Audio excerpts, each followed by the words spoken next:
Resurgentis gloria ad maiore, resurgentis gloria.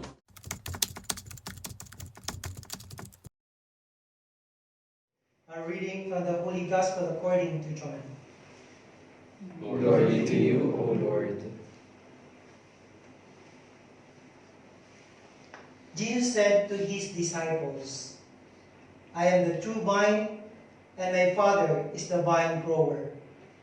He takes away every branch in me that does not bear fruit, and everyone does not he prunes, so that it bears more fruit. You are already pruned because of the word that I spoke to you. Remain in me as I remain in you. Just as a branch cannot bear fruit on its own unless it remains on the vine, so neither can you useless you remain in me. I am the vine, you are the branches. Whoever remains in me and I in him will bear much fruit, because without me you can do nothing. Anyone who doesn't remain in me will be thrown out like a branch and wither. People will gather them and throw them into a fire, and they will be burned. If you remain in me, and my words remain in you, ask for whatever you want, and it will be done for you. By this is my Father glorified, that you bear much fruit and become my disciples. My dear brothers, the Gospel of the Lord. Praise to you, Lord Jesus Christ. In our Gospel for today, this is the parable of I am the vine and you are the branches. It is good to always ask each one of us, how does it feel without connection to the internet? It seems that something important in our lives is lacking, most especially right now, because we are quarantined in respected homes caused by fear of COVID-19. We cannot function properly because of this pandemic disease. The question for all of us is, how about our desire to be connected with Jesus and God? Do we always seek a connection with Jesus and God? Is our desire for Jesus and God as intense as desire for a Wi-Fi or internet connection? In our Gospel for this Wednesday, Jesus tells us that He is the vine and we are the branches. And as such, we must always connected with Him and God. Life without connection with God is meaningless, even if we have all the material wealth and powers. It's still meaningless without God. If only we would always desire connection with God more than we desire Wi-Fi or internet connection. If only we would invest more time with God as much as we invest time using our smartphones and laptops.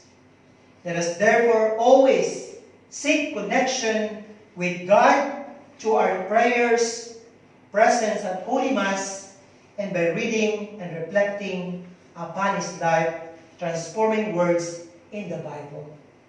And tonight, we are celebrating the feast of Our Lady of Fatima. It was on this day when a woman dressed in all white, more brilliant than the sun, shedding rays of light clearer and stronger than a crystal glass filled with the most sparkling water and pierced by the burning rays of sun, appeared to 3 children, Lucia dos Santos and her 2 cousins, Blessed Francisco and Jacinta Marto, and calling herself Our Lady of the Holy Rosary. Mary asked the children to pray Rosary daily for the transformation and conversion of the sinners. Mary asked for prayer, penance, and consecration of the people to her Immaculate Heart. Mary also promised that the whole world would be in peace and that all souls will go to heaven if her request will be obeyed. And what is her request? To pray the Rosary.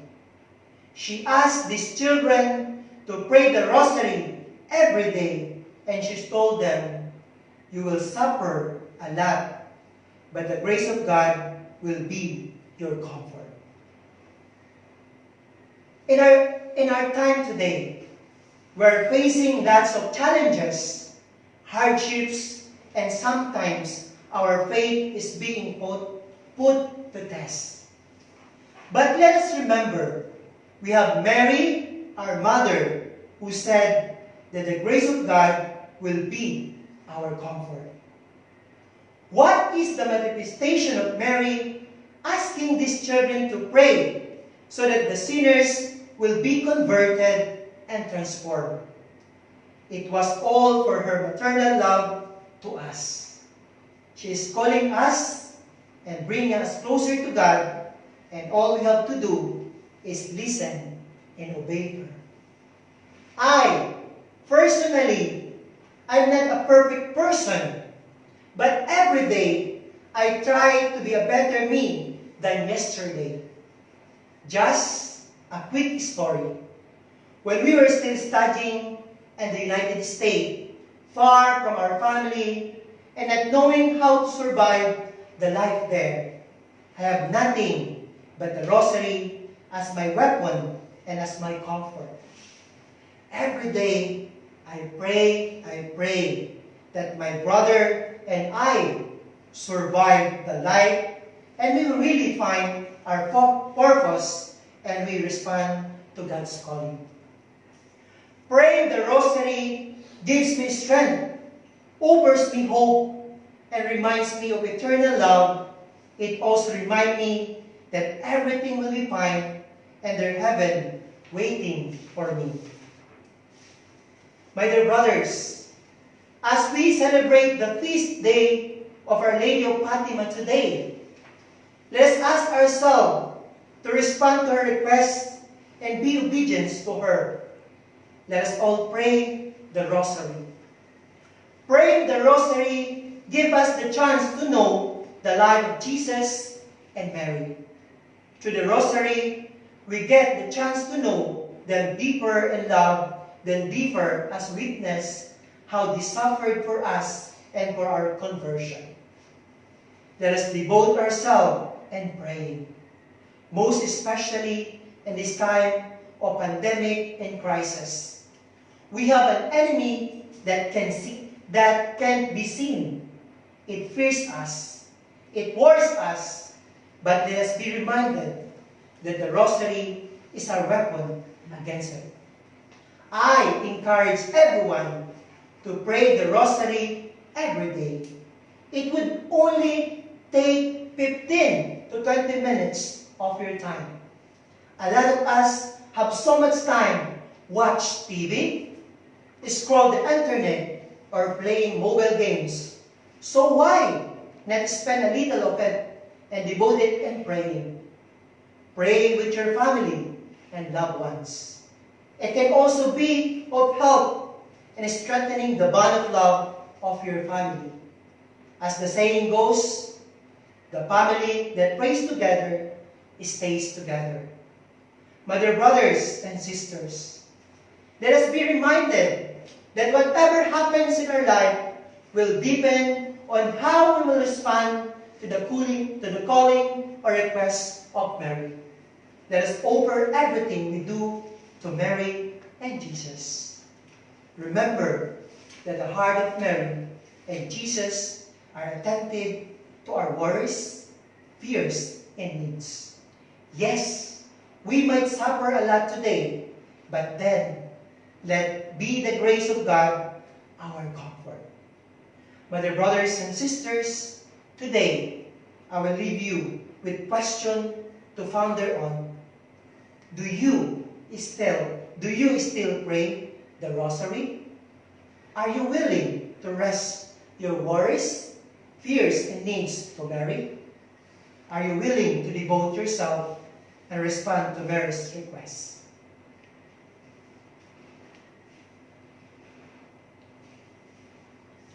Our Lady of Fatima, pray for us.